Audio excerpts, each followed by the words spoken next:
ඉතින් අද අපි කතා කරමු S26, S26 Edge, S26 Plus සහ S26 Ultra කියන මේ කතන්දරේ ගැන. ඉතින් තාම අපි subscribe කරලා නැත්නම් දැන්ම subscribe කරන්න. මේ වගේ videos මම ගොඩක් දාන්න බලාපොරොත්තු වෙනවා ඕගොල්ලන්ගේ help එකත් එක්ක. ඉතින් මේ සැරේ Samsung ලා හිතාගෙන හිටියා S26, S26 Edge සහ S26 Ultra කියන මේ ෆෝන්ස් තුන දාන්න.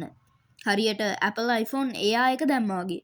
ඉතින් කොහොම වුණත් දැන් අපිට rumors ලගෙන් දැනගන්න තියෙන විදිහට traditionally අපිට දකින්න හම්බ වෙන S26 එක, S26 Plus එක වගේම S26 Ultra කියන ෆෝන්ස් ටිකම තමයි මේ සැරේත් බලා ගන්න තියෙන්නේ. ඉතින් ඔයගොල්ලෝ දන්නවා මේ ෆෝන් එක රිලීස් වෙන තව සති කිහිපයක් විතරයි තියෙන්නේ. කොහොම වුණත් දැන් මේ ෆෝන් වල විස්තර ගොඩක් එළියට ඇවිල්ලා තියෙන්නේ. ඉතින් ඕගොල්ලොත් අනිවාර්යෙන්ම දකින්න ඇති. ඉතින් rumors ලා කියන විදිහට මේ සැරේ S26 Ultra ෆෝන් එකේ ෆ්‍රේම් එක ආයෙත් ඇලුමීනියම් වලට මාරු වෙනවලු. ඉතින් මේ Samsung ලා එයාලගේ ෆෝන් එකේ ෆ්‍රේම් එක ටයිටේනියම් කරේ Apple ලා iPhone එකේ ෆ්‍රේම් එක ටයිටේනියම් කරාට පස්සේ. ඉතින් දැන් Apple ලා ආයේ ඒක රිවර්ස් බෑක් කරලා තියෙනවානේ ඇලුමීනියම් වලට. ඉතින් ඒක නිසා rumors ලා කියන්නේ මේ සැරේ Samsung ලත් ඒගොල්ලන්ගේ ෆ්‍රේම් එක ආයෙත් ඇලුමීනියම් වලටම රිවර්ස් කරනවා කියලා. ඉතින් rumors ලා කියන විදිහට මේ සැරේ අපිට ෆෝන්ස් වල හම්බ වෙන කලර්ස් වලත් ටයිටේනියම් කියන කෑල්ල අයින් වෙලා තියෙනවා. කොහොම වුණත් ඒ කලර්ස් තමයි black shadow, white shadow, galactical blue ඒ වගේම ultraviolet කියන කලර්ස් ටික. ඒ වගේම S26 සහ Plus කියන මේ ෆෝන් දෙකට අපිට black, white ඒ වගේම cobalt violet, sky blue කියන කලර්ස් වලින් තමයි මේ සැරේ අපිට මිලදී ගන්න පුළුවන් වෙන්නේ කියලා තමයි rumors ලා කියලා තියෙන්නේ. ඉතින් මේ සැරේ මේගොල්ලෝ කියන විදිහට S26 Ultra ෆෝන් එකේ ඩිස්ප්ලේ එකේ ලොකු වෙනසක් වෙනවලු. ඉතින් මේ ෆෝන්ස් තුනම LTPO M14 කියන ඩිස්ප්ලේ එක තමයි තියෙන්නේ. ඒ වගේම මට මතක විදිහට S26 Ultra එකට විතරක් 10 bit ඩිස්ප්ලේ එකක් හම්බ වෙනවා. හරි. ඉතින් කොහොම වුණත් මේ ස්පෙෂල් දේ තමයි privacy screen එක. ඔව් ඒ කියන්නේ අපි අර ෆෝන් වලට වෙනම අලවන්නේ privacy screen protector එකක්. ඊට පස්සේ ෆෝන් එක දිහා කෙලින් බලන කෙනාට විතරයි ස්ක්‍රීන් එක පේන්නේ. ඒ කියන්නේ ෆෝන් එකේ නම් දෙපැත්තෙන් කවුරු හරි බැලුවට එයාලට ෆෝන් එක පේන්නේ කළු පාට. ෆෝන් එකේ ස්ක්‍රීන් එකේ වෙන දේවල් ඒගොල්ලන්ට පේන්නේ නැහැ. ඉතින් කොහොම වුණත් මේ සැරේ ෆෝන් එකට ඩිස්ප්ලේ එකේ හැම පික්සල් එකක්ම වෙන වෙනම කන්ට්‍රෝල් කරන්න පුළුවන්. ඉතින් එතකොට ඔයාගේ පාස්වර්ඩ් එක වෙන්න පුළුවන්, මැසේජ් එකක් වෙන්න පුළුවන්. ඒ අදාළ කොටස ඇන්ගල් එකට අනුව කළු පාටට පෙන්වන්න පුළුවන්. ඒ කියන්නේ ඔයා හිතන්න ඔයා ෆෝන් එකේ පාස්වර්ඩ් එක ගහනවා කියලා. එතකොට ඒ පාස්වර්ඩ් එක ගහන කොටසේ තියෙන පික්සල් ටික කෙලින් බලන කෙනාට විතරක් පේන විදිහට ඒගොල්ලන්ට හදන්න පුළුවන්. ඒ වගේම ඔයාට මැසේජ් එක නොටිෆිකේෂන් එකකින් එනවා නම් ඒක කළු කරලා ඔයාට විතරක්, ඒ කියන්නේ ඔයා ෆෝන් එක දිහා කෙලින් බලද්දී ඔයාට විතරක් පේන විදිහට හදන්න පුළුවන්. ඉතින් ඒ නිසා ඔයාට ආයේ privacy guard අලවන්න ඕනේ නැහැ. ඉතින් ඒ වගේම මේ සැරේ මේ ෆෝන් එකට තියනවලු ultra high strength gorilla glass එකක්. ඒ හින්දා අපි normally අලවන screen එක protect කරගන්න අලවන tempered glass එකකුත් අවශ්‍ය වෙන්නේ නැහැ කියලා තමයි ඒගොල්ලෝ කියන්නේ. ඉතින් අපි පොඩ්ඩක් ස්පෙක් ගැන කතා කරොත් එහෙම මේ සැරේත් අපිට අල්ට්‍රා ෆෝන් එකේ බලා ගන්න පුළුවන් වෙනවලු Snapdragon 8 Elite Gen 5 chip එක. හැබැයි අපිට අනික් ෆෝන්ස් දෙකට එද්දි Snapdragon වගේම මේ Exynos 2600 කියන චිප් එකත් බලා ගන්න පුළුවන්ලු. ඉතින් මං හිතන්නේ මේක රීජන් එකත් එක්ක තමයි වෙනස් වෙන්නේ. ඒ වගේම මේ ෆෝන්ස් තුනේම අඩුම ස්ටෝරේජ් ඔප්ෂන් එක විදිහට ඔයගලන්ට ගන්න පුළුවන් වෙන්නේ 256GB කියලත් රියුමර්ස්ලා කියලා තියෙනවා.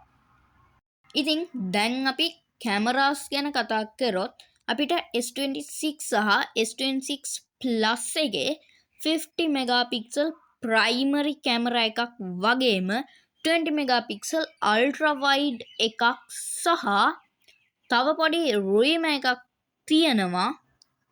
මේ සැරේ අපිට 12 මෙගාපික්සල් ටෙලිෆොටෝ ලෙන්ස් එකක් 3x ඔප්ටිකල් සූම් එක බලාගන්න පුළුවන් කියලා. ඒ වගේම අල්ට්‍රාෆෝන් එකේ 200 මෙගාපික්සල් ප්‍රයිමරි කැමරා එකක් සහ රියමර්ස්ලා කියන විදිහට මේ 200 මෙගාපික්සල් එකේ ලාර්ජ් ඇපර්චර් එකක් බලාගන්න පුළුවන්ලු 1.7 වගේ. ඒ කියන්නේ අපිට තවත් හොඳ low light performance ගන්න පුළුවන් කියන එක. මොකද ලාර්ජ් ඇපර්චර් එකක් තියනවා කියන්නේ ගොඩක් ලොකු ලයිට් එකක් කැමරා එක ඇතුළට දෙන්න පුළුවන් කියන එක. එතකොට අපිට අඳුරු තැනක වුණත් එළිය තියෙන හොඳ පැහැදිලි ෆොටෝ එකක් ගන්න පුළුවන් වෙනවා. ඉතින් අපි දැන් චුට්ටක් software ගැන කතා කරොත් මේ ෆෝන්ස් තුනේම අපිට One UI 8 තමා බලා ගන්න හම්බ වෙන්නේ. Android 16 උඩ develop වුණු. ඒ වගේම 7 years OS සහ security update දෙනවලු කියලා තියෙනවා. ඒ වගේම advanced AI features හම්බ වෙනවලු. ඉතින් පොඩ්ඩක් හිතලා බලන්න S25 Ultra එකේ තිබ්බ AI features සෑහෙන powerful, සෑහෙන high quality advanced AI features තිබ්බා. එතකොට S26 Ultra එකේ අපිට කොච්චරනම් advanced AI features බලාගන්න පුළුවන් වෙයිද? ඉතින් කොහොම වුණත් අපිට සුපිරි වැඩ කැලි ටිකක් අනිවාර්යයෙන්ම බලාගන්න පුළුවන් වෙයි. අපි බැටරි සහ charging ගැන කතා කරමු. S26 ෆෝන් එකේ 4300 mAh බැටරි එකක් බලාගන්න පුළුවන්ලු. ඒ වගේම S26 Plus සහ Ultra කියන මේ ෆෝන්ස් දෙකේ 4900 to 5000 mAh වගේ බැටරි එකක් හම්බ වෙයි කියලා තමයි කියන්නේ.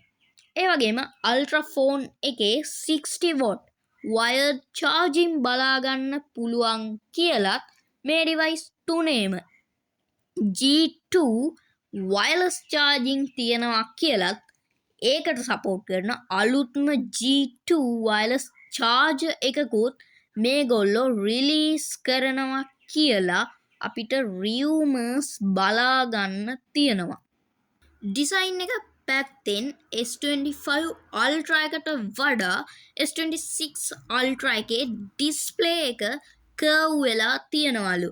ඒ වගේම මේකෙදි S25 Ultra එකේ තිබ්බා වගේ ලොකු කැමරා රින්ග්ස් බලාගන්න වෙන්නේ නැහැ.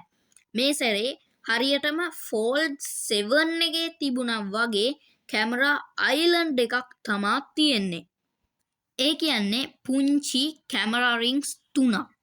පුංචි කියලා අදහස් කරේ S25 Ultra එකේ කැමරා රින්ග්ස් වලට වඩා පුංචි කැමරා රින්ග්ස් 3ක්.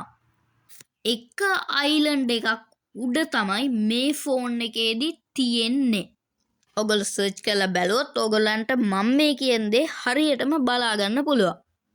ඒ වගේම මේ සැරේ S Pen එකත් පොඩ්ඩක් කර්ව් වෙනවා කියලා තමා කියන්නේ. මොකද ෆෝන් එකේ එජ් එකටම S Pen එක එන නිසා එජ් එකේ තියෙන කර්ව් එක S Pen එකත් එක්කම තමයි කන්ටිනියු වෙන්නේ. ඉතින් කොහොම නමුත් මේ සැරෙත් S Pen එකේ Bluetooth features අපිට හම්බ වෙන්නේ නැහැ.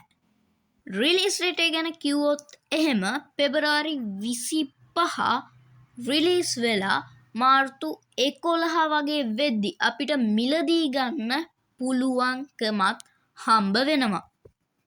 ඉතින් ඔය ටික තමයි කතා කරන්න තියෙන්නේ. ඉතින් අපි බලමු රිලීස් වුණාට පස්සේ මේ විස්තරවල ඇත්ත නැත්ත කොහොමද කියලා. ඉතින් වීඩියෝ එකේ ක්වොලිටි එක අඩු නම් සෝරි මොකද මම ඔයාලට කිව්වා මට කාලයක් වීඩියෝස් දාන්න බැරි වුණ හේතුවත් එක්ක මගේ PC එක කැඩිලා ගියලා. ඉතින් මොබයිල් එකෙන් වැඩ ටික කරගෙන යන්නේ ඒක නිසා ක්වොලිටි එක පොඩ්ඩක් අඩුයි.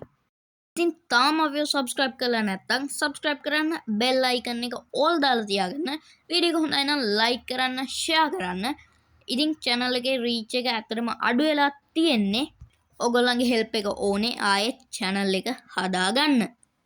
ඉතින් ඔයාලට අලුත් තොරතුරු වගේම මේ වගේ ඉස්සරහට එන්න තියෙන devices ගැන විස්තර අපේ WhatsApp channel එකේ ඒ වගේම Instagram එකෙත් දානවා. ඉතින් ඒ දෙක follow කරලා තියාගන්න අමතක කරන්න එපා. ඒ වගේම threads වලත් අපිව follow කරලා තියාගන්න අමතක කරන්න එපා. මම links description එකේ දාලා තියන්නම්. ඒ වගේම ඔයගොල්ලන්ගේ අදහස් ප්‍රශ්න පහලින් කමෙන්ට් කරන්න. එහෙනම් හම්බෙමු තවත් අලුත් වීඩියෝ එකකින්.